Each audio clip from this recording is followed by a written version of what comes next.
कथा है कि चित्रकूट में राम जी से मिलने के लिए भरत जी तो गए, लेकिन उनके साथ साथ वशिष्ठ मुनि जी, यहाँ तक कि राजा जनक जी, सब लोग मिलने के लिए गए। और मिलने के गए तो मिल कर के आए नहीं, वहाँ पर बहुत दिनों तक रह गए। यहाँ तक कि अयोध्या के पूरे अयोध्यावासी भी गए हैं और उसी वन में छावनी बना करके सब लोग बहुत दिनों तक रह रहे हैं। इसी पर हम कथा कहेंगे कि राम सबको भेजना चाह रहे हैं, लेकिन कोई आने का नाम नहीं ले रहा है। तो पहले हम भगवान को नाम ले ले, स्मरण कर ले, हनुमान जी के आसन दे ले, तो आगे हम कथा को बढ़ेंगे। भक्ति भक्त भगवंत गुरु चतुर नाम बपुए, तिनके पद बंदन करो नासे विघ्न। सिया मांडवी उर्मिला श्रुति कीरति बरिबाम, चारु सुवन चारु रतन तुलसी करत प्रणाम। भाषा तुलसीदास कृत कथा करो अनुसार, आसन लीजे हृदय महु आयहु पवन कुमार। मंगल भवनय मंगल हारी, द्रवहु सुदशरथ अजिर बिहारी। मंगल भवन और मंगलहारी, उनके घर में भी जो कि मंगलों के मंगल करने वाले प्रभु श्री राम जी उनके घर में अवतार लिए हैं। एक नहीं चार चार अंश से अवतार लिए हैं। उनके घर में चारु सुवन चारु रतन, सीता जी, मांडवी, श्रुति कीर्ति, उर्मिला, चार बहुएं एक एक से रत्न थी और चार पुत्र एक एक से रत्न थे। लेकिन उनके घर में अमंगल हो गया। अपने घर में क्यों ना होगा? हम तो कुछ योग नहीं है, हम कुछ नहीं करते हैं, केवल खाते हैं, कमाते हैं और इतना सारा इच्छा अंदर रखे हैं, ये हो जाए, वो हो जाए, ये हो जाए, वो हो जाए, बस इसी में लगे रहते हैं। क्या यही करने के लिए आए हैं हम? सब इकट्ठा करने के लिए हम सबसे अरबपति बन जाए, सबसे करोड़पति बन जाए, इतना ही के लिए हम धरती पर अवतार लिए हैं? अपना बिगड़ा हुआ बनाने के लिए हमें मनुष्य के जन्म मिला है। 84 लाख योनि भ्रमण करते करते थोड़ा सा पुण्य बचा होता है तो हमें मनुष्य का रूप मिलता है कि अब जाओ धरती पर, जो तुम्हारा बिगड़ा हुआ है बना लो। क्योंकि मनुष्य ही ऐसा चीज़ है कि कुछ भी कर सकता है। अरे बाघ सिंह तो बहुत बली है, लेकिन फिर भी वो नहीं बना पाएगा, चिड़िया चुड़ंग नहीं बना पाएगा। जो करेगा, कुछ भी करता है तो मनुष्य ही करता है, और जो चाहेगा वो कर लेगा। लेकिन अब करने के ऊपर है। लेकिन मनुष्य में भी इसमें देखिए कितने प्रकार के हैं। जो लूले लंगड़े हैं, चल नहीं पाते हैं, वो कितना भयंकर पाप किए हैं कि मनुष्य की जन्म तो लिए हैं लेकिन लूले हैं, लंगड़े हैं। वो करना भी चाहेंगे तो नहीं कर पाएंगे, क्योंकि अपने क्रियाक्रम योग्य नहीं है। और लोगों के आप सब देखे होंगे ना, रूप भी अच्छा नहीं होता है, स्वभाव भी अच्छा नहीं होता है, नीयत खोटी रहती है, नीयत भी अच्छी नहीं होती है। वो कहाँ से अपना बनाएंगे? फिर वो सुधारने की जगह पर बिगड़ता जाता है, बिगड़ता जाता है। एक हम ही लोग मान लीजिए कि पूर्व जन्म का बहुत हम लोगों का पुण्य भरा था कि अच्छे घर में हम लोगों का जन्म लिया, जन्म मिला और उसमें भगवान की हमें बहुत धन्यवाद देना चाहिए कि अच्छा 2 हाथ दिए हैं, 2 आँख दिए हैं, उन्हीं की कृपा है और अपना पूरे की कृपा है कि मेरी वाणी जो है चल रही है। ये वाणी से हम कुछ कह पा रहे हैं। अच्छा पैर है, जहाँ मर्जी तहाँ हम चले जाएंगे। कहते हैं भगवान जी कि बहुत पूरी इकट्ठा होता है तो उसका रूप भी सुंदर होता है, बहुत उससे पूरी इकट्ठा होता है तो उसके स्वभाव सुंदर होता है, उसकी सद्बुद्धि सुंदर होती है। उससे बहुत पूरी इकट्ठा होता है तब भोजन अच्छा मिलता है घर में खाने के लिए। न तो कोई मनुष्य है दर दर के ठोकर खाता है और उसे खाने को नहीं कुछ मिलता है, भिक्षा भी कोई नहीं देता है। वो तो मनुष्य है ना, हम लोग भी मनुष्य हैं। मनुष्य भी कितने प्रकार के धरती पर है, तो वो कहें कि वो सुख क्यों नहीं कर रहा है, कैसे करे? पूर्व जन्म का बहुत पाप किया है, अपने पापों का प्रायश्चित कर रहा है, वो सुख नहीं करेगा। इतना पाप किया है ना कि अब उपभोग करके अपना पापों के प्रायश्चित कर रहा है, और जब तक से भोगेगा नहीं ना तब तक से उसका पापों का प्रायश्चित नहीं होगा। एक कथा याद आ गई। जगन्नाथ जी में एक संत जी थे, उनकी तबीयत खराब हो गई। तबीयत तो खराब हो गई कि उनकी बार बार दस्त होने लगा। तो जब तक से उनके अंदर शक्ति थी तो जाते रहे, शौच करते रहे, लेकिन जब एक बिल्कुल असमर्थ हो गए तो चारपाई पर लेटे लेटे अपना करने लगे लाइटनिंग। संजोग की बात है कि उनके सारे शिष्य कहीं न कहीं चले गए, कोई न था उनका सेवा करने वाला, उनका लंगोटी साफ करने वाला। उसी बिस्तर पर पड़े पड़े वो करते रहते और बिस्तर पर पड़े रहते। उनके पास शक्ति न थी कि उठ करके अपना शौच कर ले, अपना सफाई कर ले। भगवान के बहुत भक्त थे। अब भगवान क्या करते हैं कि ये गरीब मरीज का रूप का धारण करके आकर के संत जी को सेवा करने लगे, खूब प्रेम से करने लगे सेवा। उनका लिंगोटी साफ करने लगे, लिंगोटी बदलने लगे, उनके भोजन पानी दवा सब कुछ देने लगे। जब धीरे धीरे संत जी को आराम होने लगा तो ध्यान से देखने लगे, तो कहीं इतना सुंदर चंडाल है पर रूप इतना सुंदर, इतना स्वभाव है, इतना नरम, इतना सुशील, ये तो मनुष्य ऐसा हो ही नहीं सकता। ये सब गुण तो भगवान के सिवा किसी में ही नहीं है जो मैं इसके अंदर गुण देख रहा हूँ। संत जी विचार करने लगे। रहते रहते एक बार बोले कि तुम्हारा नाम क्या है? अरे नाम मेरा क्या आप पूछ रहे हैं, नाम तो मेरा अनेकों है।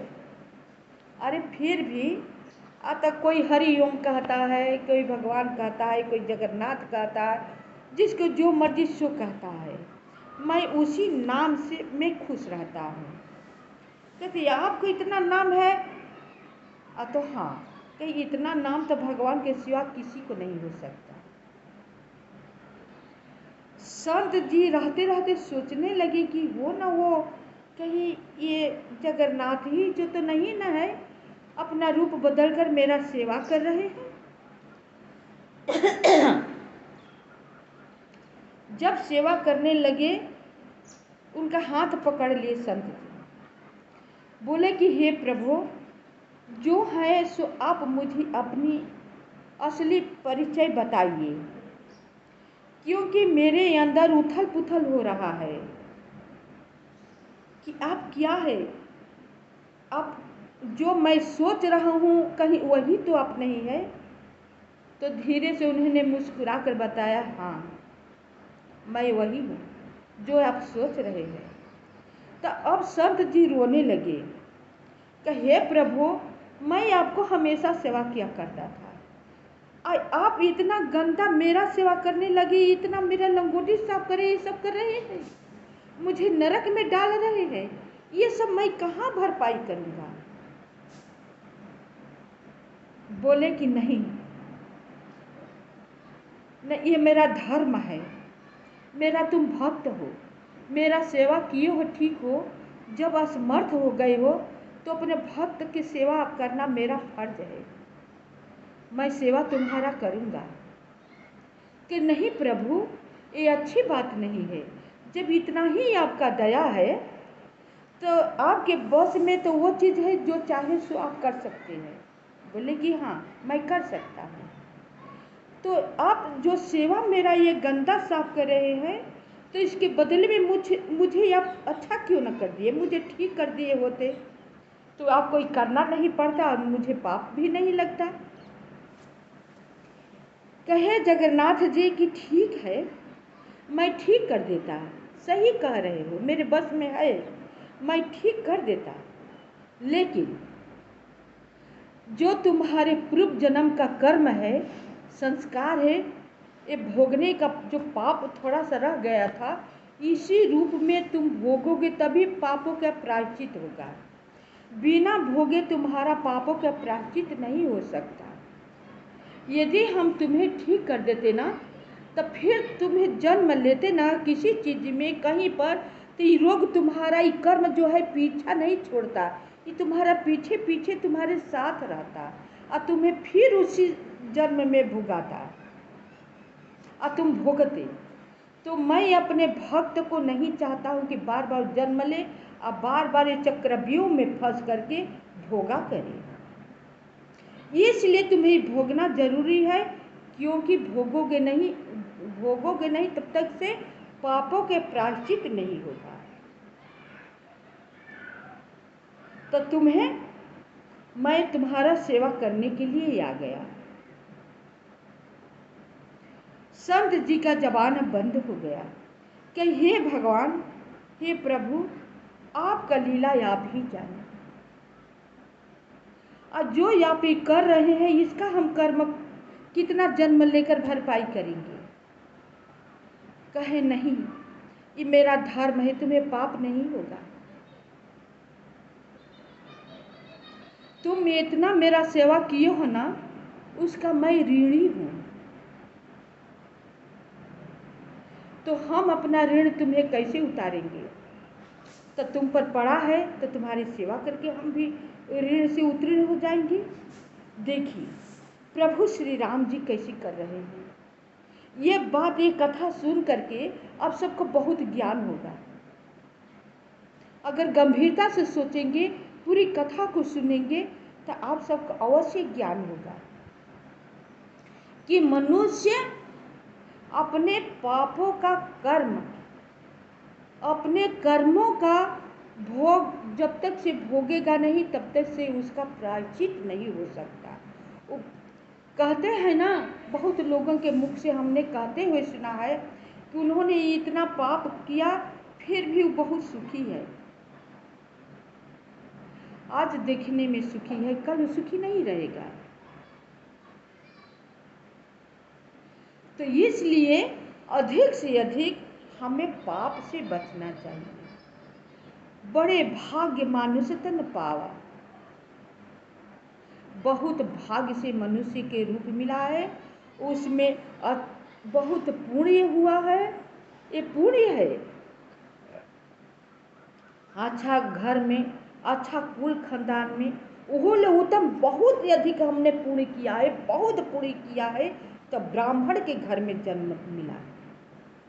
जैसे कि ब्राह्मण सब वेद नेति नेति गा गा कर चिल्ला कर कह रहे थे कि सब ब्राह्मणों, सबसे ब्राह्मण उत्तम है। उस उत्तम कुल खानदान में हम लोग जन्म लिए हैं, वो भी उसमें बहुत पुण्य किए हैं कि अच्छा मुँह, देह, नाक, हाथ पैर सब कुछ भगवान दिए हैं। उसे बहुत अच्छा पुण्य किए हैं कि भगवान का हम सती संग कर रहे हैं मन लगा करके। आप सब कुछ सुनाने में मेरा मन लग रहा है, ये पढ़ने में मन लग रहा है। आप सब विश्वास नहीं मानोगे ना, ये सब कहने में, पढ़ने में अगर मैं थक जाती हूँ, पूजा करने में थक जाती हूँ, लेकिन मेरा ऐसा स्वभाव है कि किए बिना रहती नहीं। जहाँ पर मैं तीर्थ करने जाऊँगी वहाँ बीमार अवश्य हो जाऊँगी, क्योंकि उतना मुझे कष्ट सहने की शक्ति नहीं है। लेकिन बीमारी मुझे बहुत अच्छा लगता है। घर में सब लोग बोलते हैं कि मानेगी नहीं, बिना किया बीमार हो जाती, इसकी तबीयत खराब हो जाता है, हर जगह जाने के लिए तैयार रहती है। बात सही है, कैसे माने? हम कर लेंगे, बीमार हो गए, बात तो सही है, लेकिन दवा खाएंगे, इलाज होगा, कुछ दिन बीमार हैं, धीरे धीरे हम ठीक हो जाएंगे। जो करना है वो कर लिए। अगर हम बीमारी को संजोते रहे तो वो तो मेरा छूट जाएगा ना। ये तो दवा खाकर हम ठीक हो गए, लेकिन वो तो दवा खाकर नहीं ना हम पालेंगे, वो तो करेंगे तभी ना पाएंगे। तो हम अच्छा कर्म करके बीमार हुए, अच्छा कर्म करके हमें कष्ट हुआ, तो उसे बीमार नहीं कहेंगे, उसे कष्ट नहीं कहेंगे, वो सुकून कहेंगे। आप एक बात मान लीजिए, दुख से घबराना मत, क्योंकि आप पुण्य करते हैं ना, धर्म करते हैं ना, तो पुण्य होता है। तो जब धर्म अंदर जाता है ना, तो जो पाप है कुंडली मार करके बैठा हुआ है, तो धर्म ठहरने नहीं देता है, उसे निकालने लगता है। वो निकालना चाहता है नहीं, तो हमें वो अन्याय से ही बीमार डालने लगता है, ताकि हम धर्म करना छोड़ दें। जब धर्म करना छोड़ देंगे तो धर्म होगा ही नहीं, तो वो पाप जो है आराम से इसमें बैठा रहेगा, हमें नाना प्रकार के दुख देता रहेगा, हम परेशान रहा करेंगे। तो निकलता है तो हमें दुख देता है, तो हमें छोड़ने के लिए। तो आप सभी बात पूरी समझ लीजिएगा कि कभी बीमार होने के चलते आप अपना कर्तव्य मत छोड़िएगा, अच्छा कर्म करते रहिएगा। ये सब भगवान के रजिस्टर में दर्ज हो रहा है। कब हमने क्या किया, कब क्या नहीं किया, कब कैसे रहा, कब कैसे नहीं रहा, ये सब दर्ज हो रहा है। इसलिए हमें हमेशा अच्छी संगति में रहना चाहिए। शास्त्र पुराण रामायण हमें अकेले में हमेशा पढ़ना चाहिए और उसके विषय में सोचना चाहिए, और ये गंभीरता से सोचना चाहिए कि मेरा कहाँ से बिगड़ा हुआ है। यहाँ किसी से मत कहिए, कहने की क्या ज़रूरत है, अपने आप से सवाल कीजिए, आपके सब सवाल का जवाब मिलता जाएगा। तो जब मिलता जाएगा तो उसे सुधारने की कोशिश में लग जाइए कि अब से तो ज्ञान हुआ, उसे सुधार लें, अब से तो हम बना लें, यही जिंदगी है।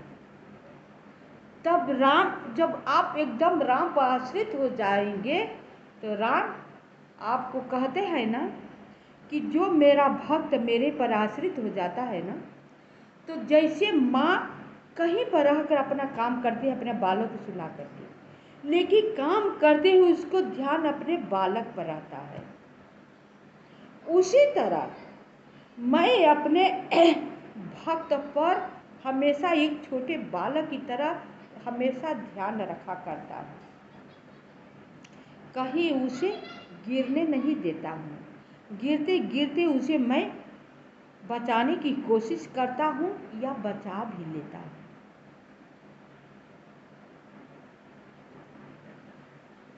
तो अपने वाणी को हम यहीं पर विराम करते हैं। आप सब कथा पूरा सुनिए।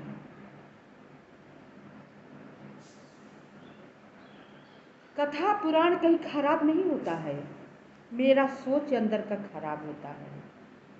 अब कथा पुराण को तर्क वितर्क नहीं करना चाहिए, उसमें सवाल को पूछना चाहिए, उसे समझना चाहिए। तर्क वितर्क करेंगे तो हमें पाप होगा, शास्त्र पुराण का अनादर होगा, क्योंकि इसको हम था नहीं कर पाएंगे, इसे हम पार नहीं हो पाएंगे।